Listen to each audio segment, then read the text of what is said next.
We know that 2/3 of people living with a dementia live within our community. We know that 1 in 4 beds in a hospital is occupied by a person living with a dementia.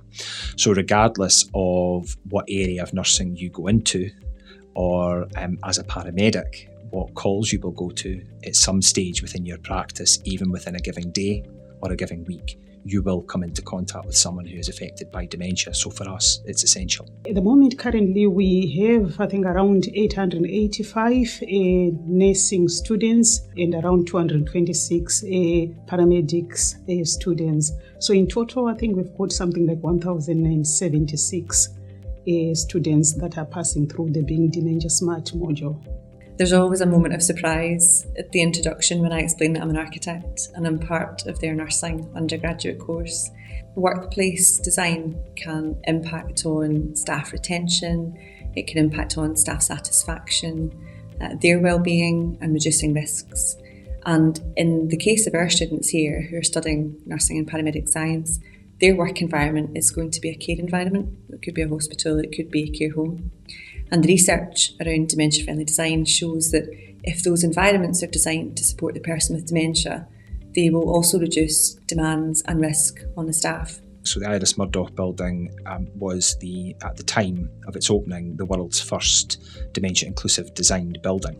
Just seeing the reactions of students' faces when they see how the building's been designed, our design and technology, rooms up the stairs, why we use the colours that we do, why the rooms are laid out the way that they are, even down to the aspects of technology and lighting that we use, is just a really good opportunity for us to be able to demonstrate to students how we've been able to effectively put research into tangible practice. And our students can also be involved in the research part of what we are doing here at Sterling. So I actually think that's probably the best part of the Being Dementia Smart program that we are providing. I actually really enjoyed going into dementia rooms.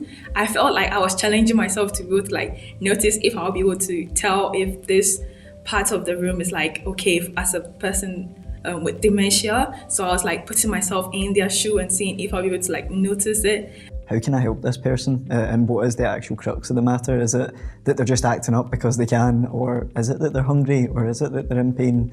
And it just gives you that different viewpoint to be able to help the person better, basically. I think something I liked is kind of the different types of dementia and the symptoms that occur. To be able to communicate such a serious message in the way that it was done was really enjoyable and fun.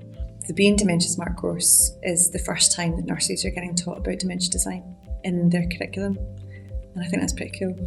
I think that's really cool, actually, that we're taking lessons from other disciplines and blending them in to their education so that they can see that care is multifactorial. It's not just about how you provide care, it's also about the space that you're providing it in. We want our students here at Stirling that by the time they qualify to be competent and confident about going out to support people living with a diagnosis of a dementia. We are equipping and we are, I think, providing the best in terms of what's out there in the world, in terms of what we are giving our students.